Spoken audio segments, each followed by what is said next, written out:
welcome back to the channel. Some update I haven't done an update for a while. We have a nice sunny day today, not much wind.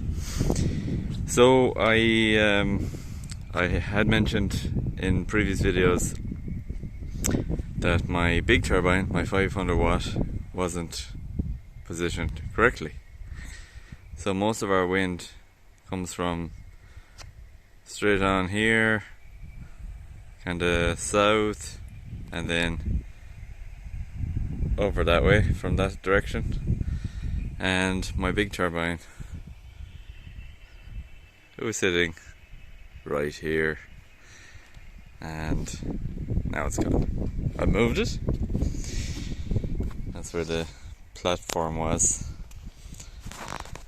That's where I've joined the cable. The cable I ran was 4mm 3-core cable, and it's armoured because we have these animals and they could stand on it and break it and everything. So it's also easier just not to bury the cable, because it will be buried over time because of the grass and stuff. It'll just suck it into the ground. Anyway, I will show you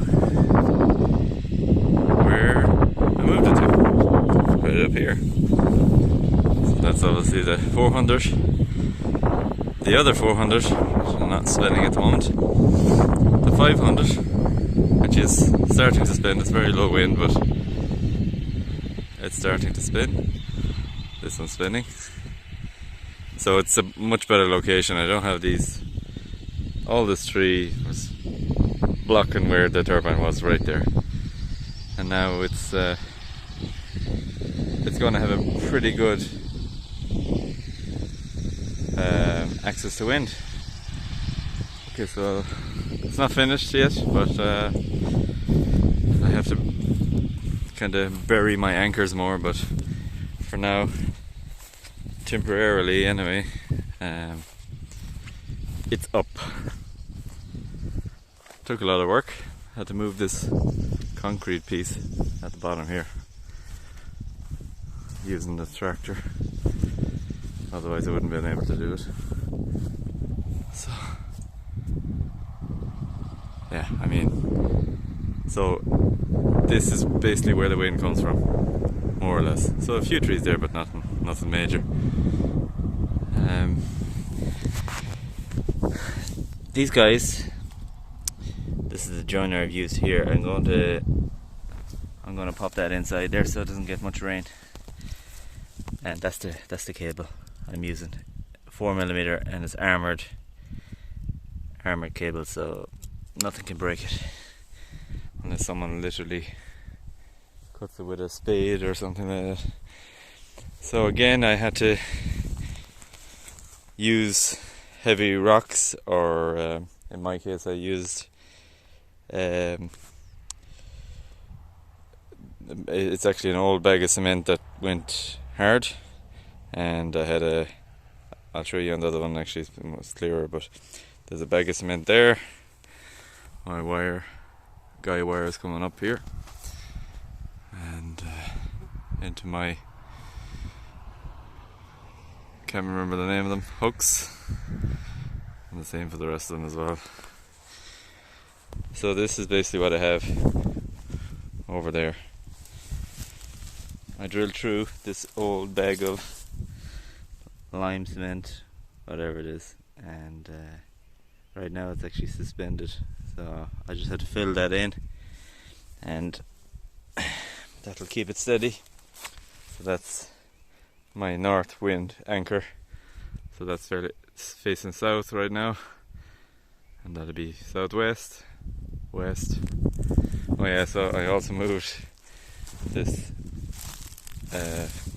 pole from down from where it was, and again that's anchored in there with a hook, kind of it's like a roll bolt I used, but I know it's not supposed to go in timber, but that's the way I used it for. So yeah, I mean, I will know. I mean, it's going to get access to more wind, so I know it's going to perform better. The only thing about it is I'm going to have a lot more wiring loss because my distance is pretty huge, but I still think it'll be well worth it because the amount of time is going to be spinning is way more than what I was doing down here.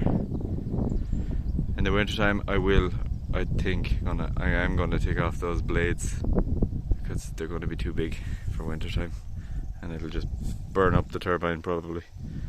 Yeah, so it's lovely clear wind axis here. I don't need to raise it anymore for what I want, so I'm just gonna leave it like that, and we'll see how it goes over time. It'll certainly be interesting to see what kind of numbers I'm going to get out of it now with the wiring loss, because every meter you add onto it is causing you to have more losses. So your 500 turbine might be like a 400 or less when you bring it up this distance. So it's over 50 meters of cable, so it's quite a bit. It's a 12 volt turbine, but I have it running to the Midnight Classic, so that means I can let the turbine spin up to more voltage, and basically it'll kind of behaves not like a 12 volt turbine attached to a lead acid battery anymore. It works like it can go to maybe around 40 or 50 volts, this turbine, open circuit voltage, easily. So yeah, I'm going to let the voltage increase and then hit it with the wind curve on the Midnight, and that'll basically cut down the wiring losses as much as I can. And in time I might change out the stator, the copper coil, to a 24 volt or 48 volt even. That would be even better, because my Midnight can take up to 250 volts, and yeah, that'd work well then, you know, because you're nearly cutting out your wiring loss, then it doesn't really matter anymore. Anyway, that's the update for now. We shall see how we go. It'll be interesting to see how much power we're getting here. And yeah, right now, I mean, obviously that's not doing anything. It's only spinning quite slowly, so the wind is not that strong today. It's summer and it's not going to be crazy strong, but we should have some wind tomorrow, so I'll be able to see what it's going to do. Okay, thanks for watching, and like and subscribe. Thanks, bye.